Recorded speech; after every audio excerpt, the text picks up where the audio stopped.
జ్వాలాదీపం రెండవ భాగం. ఉగ్రాక్షుడు అడవి చెట్ల చాటున కనిపించకుండా పోగానే చిత్రసేనుడు బతుకు జీవుడా అనుకుంటూ ఒక పెద్ద నిట్టూర్పు విడిచాడు. ఏదో విధంగా తన ప్రాణాపాయం నుంచి బయటపడ్డాడు. ఇక తను ఈ కీకరాన్య ప్రాంతం వదిలి ఏదో విధంగా ధవళగిరి నగరం చేరాలి. చిత్రసేనుడు ఇలా ఆలోచిస్తూ లేచి నిలబడి పడమటి దిక్కుకేసి చూశాడు. సూర్యుడు అస్తమించే సమయం ఆసన్నమైంది. తన ఎదురుగా ఆకాశాన్ని అంటుతున్నట్టు పెద్ద భవనం బురుజుల మీద సూర్యకిరణాలు ఎర్రని కాంతులతో ప్రసరిస్తున్నవి. ఆ వెలుగులో ఎత్తైన భవనం బురుజులు మిలమిలలాడుతున్నవి. ఎంత అందమైన భవనం! ఇందులో అడవి మృగాలు, గుడ్లుగుబ్బులు, గబ్బిలాలు నివసించవలసిందే కదా అనుకుంటూ చిత్రసేనుడు తన దృష్టిని మరొక వైపు తిప్పి నిరుత్సాహంగా బయలుదేరాడు. అతడు ఆ విధంగా 4-5 అడుగులు వేశాడో లేదో అంతలో హఠాత్తుగా వెనక నుంచి మహారాజా అన్న పిలుపు వినబడింది. మహారాజెవరు? ఈ నట్టడవిలో ఈ మానవ కంఠస్వరం ఎక్కడిది అనుకుంటూ చిత్రసేనుడు ఆశ్చర్యపడి వెనుదిరిగి చూశాడు. అతడి కంటికి విలువైన దుస్తులు ధరించి ఉన్న 3 వ్యక్తులు, వారికి కొంచెం వెనుకగా కొందరు భటులు కనిపించారు. ఈ వింత చూసి చిత్రసేనుడు ఏమో అనబోయేంతలో విలువైన దుస్తులు ధరించి ఉన్న వారిలో నుంచి ఒకడు వేరుపడి ముందుకు వచ్చి అతడికి నమస్కరిస్తూ, మహారాజా, మీరు ఎంతకు రాజభవనానికి రాకపోయేసరికి మీకోసం అడివంతా గాలిస్తూ చివరికి మిమ్మల్ని ఇక్కడ కలుసుకున్నామన్నాడు. నేనా మహారాజును అంటూ చిత్రసేనుడు విస్తుపోయాడు. చిత్రసేనుడు అలా అనగానే ముందుకు వచ్చి అతన్ని మహారాజా అని సంబోధించిన వ్యక్తి చటుక్కును వెనుతిరిగి, సేనాని, మహారాజు గారు చాలా శ్రమపడినట్టున్నారు, బోయులెక్కడ అన్నాడు అదర్థగా. మంత్రి గారు వాళ్ళను చెట్టు చాటున ఆగి తమ ఆజ్ఞ కోసం వేచి ఉండమన్నారు కదా అంటూ సేనాని అక్కడి నుంచి కదిలి కొంత దూరం వెళ్ళి గట్టిగా చప్పట్లు తెరిచాడు. ఆ వెంటనే అయ్యా వస్తున్నాం అన్న జవాబు వినపడింది. మరుక్షణంలో పల్లకి ఎత్తుకుని బలిష్ఠులైన 4 బోయులు చిత్రసేనుడి దగ్గరికి వచ్చారు. సేనా నాయకుడి చేత మంత్రి అని పిలువబడిన వ్యక్తి ఎంతో గౌరవప్రదంగా చిత్రసేనుడిని సమీపించి వంగి ప్రణామం చేస్తూ, మహారాజా, పల్లకి తెప్పించాను, అధిష్ఠించండి.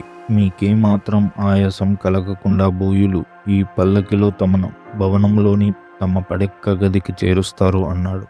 మంత్రి అన్న మాటలు వింటుంటే చిత్రసేనుడికి నిజంగానే తను అధిక శ్రమ చేసి ఉన్నందున అడుగు తీసి అడుగు వేయలేననిపించింది. ఆ కారణంగా అతను మారు మాట్లాడకుండా పల్లకి ఎక్కి కూర్చున్నాడు. అంటూ మంత్రి బోయిలను హెచ్చరించి అంతలో తన దగ్గరకు వచ్చి చెవిలో ఏమో చెప్పిన వ్యక్తితో, కోశాధికారి గారు క్షమించాలి, మహారాజు గారికి విశ్రాంతి అవసరం గనక ఈ విషయం వీలు వెంట వారితో సంప్రదించవచ్చును, ఇది సమయం కాదు అన్నాడు.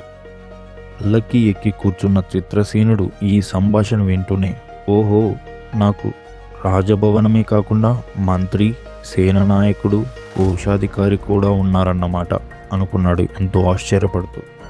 కొద్దిసేపటికి బోయిలు చిత్రసేనుని భవనం పై అంతస్తులోని ఒక విశాలమైన గది దగ్గర దించారు.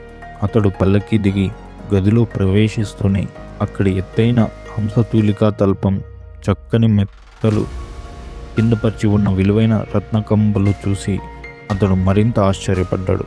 ఇది కళ లేక వాస్తవమా అన్న అనుమానం కూడా ఒక త్రుటి కాలంలో అతన్ని బాధించింది. ఇదంతా సిద్ధుడి మహిమ అనుకున్నాడు చిత్రసేనుడు. ఇంత చిన్న వెదురుబుట్టలో ఆకాశాన్నంటే మహాభవనాన్ని దాచిపెట్టగలిగిన ఆ మహాసిద్ధుడికి ఆ భవనంలో రాజోచితమైన ఇన్ని సౌకర్యాలు, మంత్రి, సేనానాయకుల్ని, నౌకర్లను ఏర్పాటు చేయటం పెద్ద సమస్య కాదనుకున్నాడు అతను. తనకు ఇంత మేలు చేసిన సిద్ధుని గురించి ఎంతో కృతజ్ఞతాభావంతో చిత్రసేనుడు తలపోస్తూ ఉండగా అతడికి పంచభక్ష పరమాన్నాలతో భోజనం వచ్చింది. మధ్యాహ్నం నుంచి ఆకలితో నకనకలాడుతున్న అతడు తృప్తిగా భోజనం చేశాడు. తరువాత హంసతూలికా తల్పం మీద మేను వాల్చి భావి కార్యక్రమాన్ని గురించి ఆలోచించసాగాడు. ఇలాంటి ఆలోచనలోనే చిత్రసేనుడికి నిద్రపట్టింది. అతడికి మెలకు వచ్చేసరికి గది గవాక్షం నుంచి లేత సూర్యకిరణాలు లోపలికి ప్రసరిస్తున్నవి. తను ఒక రాత్రి అపూర్వ భవనంలో గడిపానని, సూర్యోదయం అయిందని గ్రహించాడు. వెంటనే తల్పం మీద నుంచి లేచి కాలకృత్యాలు తీర్చుకుని గది నుంచి బయటకు రాబోయేంతలో మంత్రి వాకిట దగ్గర తారసపడ్డాడు. మహారాజు గారు రాత్రి సుఖనిద్రపోయారనుకుంటాను. అనుమతి అయితే రాజ్యానికి సంబంధించిన ముఖ్య విషయాలు నివేదించగలను అన్నాడు మంత్రి. రాజ్యం గురించి కానీ దానికి సంబంధించిన వ్యవహారకాండ గురించి కానీ చిత్రసేనుడికి ఏమీ తెలియదు. ధవళగిరిని తండ్రి పాలిస్తున్నాడు. ఆయన తర్వాత సింహాసనాన్ని అధిష్ఠించవలసిన వాడు అన్న శూరసేనుడు.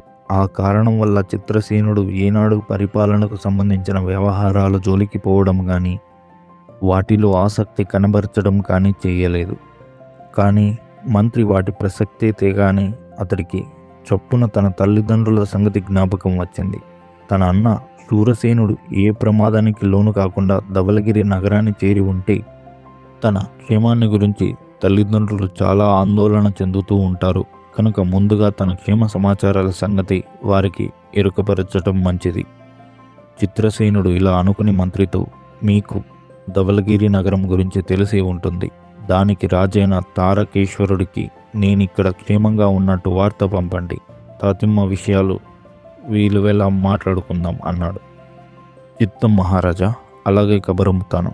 కోశాధికారి మన కోశాగారంలో ప్రస్తుతం ఉన్న ధనం గురించి ఇతర విలువైన వస్తువుల గురించి లెక్క కట్టి ఒక జాబితా తయారు చేశాడు. ఆ జాబితా తీసుకుని ఆయనను ఇప్పుడే రమ్మని సెలవా అని మంత్రి వినయంగా అడిగాడు. ఆయన ఇక్కడికి రానవసరం లేదు, ఆ జాబితా ఏదో పంపమనండి చాలు అన్నాడు చిత్రసేనుడు. కొన్ని నిమిషాల తర్వాత నౌకరు ఒకడు జాబితా తెచ్చి చిత్రసేనుడికి ఇచ్చాడు.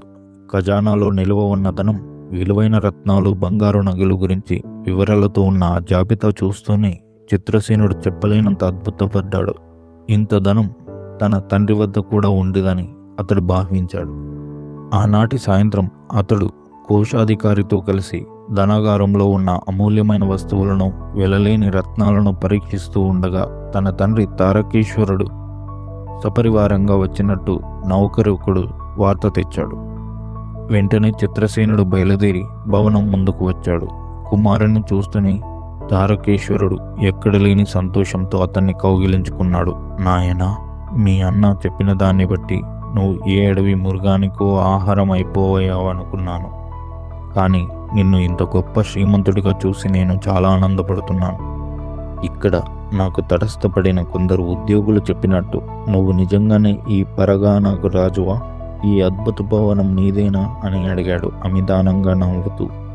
తండ్రి అడిగిన వాటికి చిత్రసేనుడు అవునన్నట్టు తల ఊపాడు.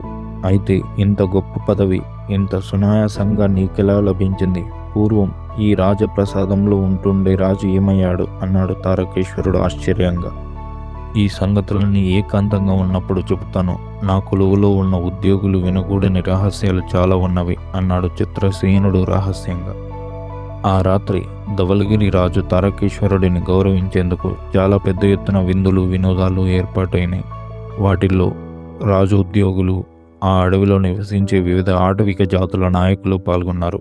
తమ రాజు ధవళగిరి రాజపుత్రుడని తెలిసినప్పుడు వారిలో ప్రతి ఒక్కరూ ఎంతో ఆనందపడ్డారు.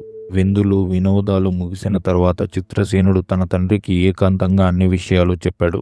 సింహాలను చూసి తన గుర్రం బెదిరి కొండ ప్రాంతాలకు వెళ్లడం దగ్గర నుంచి ఉగ్రాక్షకుడికి తను చేసిన వాగ్దానం సంగతి కూడా అతడికి తెలియపరిచాడు. ఈ రాక్షసుడికి నువ్వు చేసిన వాగ్దానం నిలుపుకోవడం ఎలా? క్షత్రియుడు, అందులోనూ రాజు అయిన వాడెవడు తన ప్రథమ సంతానాన్ని ఈ విధంగా రాక్షసుల పాలు చేయటం ఏమాత్రం ధర్మసమ్మతం కాదు అన్నాడు తారకేశ్వరుడు. నాకింకా వివాహమే కాలేదు కదా. వివాహమై అందులోనూ మొదటిసారిగా మగపిల్లవాణ్ణి కన్నప్పుడు వాడు బతికి పెద్దవాడై 18 ఏళ్ల వాడైనప్పుడు ఈ సమస్యలు ఉత్పన్నమవుతవి. అప్పటి వరకు ఏదో ఒక తంత్రం చేసి ఈ ప్రమాదం నుంచి బయటపడవచ్చు అన్నాడు చిత్రసేనుడు. తారకేశ్వరుడికి కొడుకు మాటలేమీ అంతగా రుచించలేదు. అట్లని ఉగ్రాక్షుణ్ణి నాశనం చేయటం సాధ్యమయ్యే పని కాదు. ఇవన్నీ ఆలోచించి చివరకు తారకేశ్వరుడు నీ రాజ్యం ధవళగిరి రాజ్యపు ఎల్లలను ఆనుకునే ఉంది. ఏ పరిస్థితుల్లో అయినా సహాయం కావలసి వస్తే ఆ విషయం వెంటనే నాకు తెలియచేయి అన్నాడు.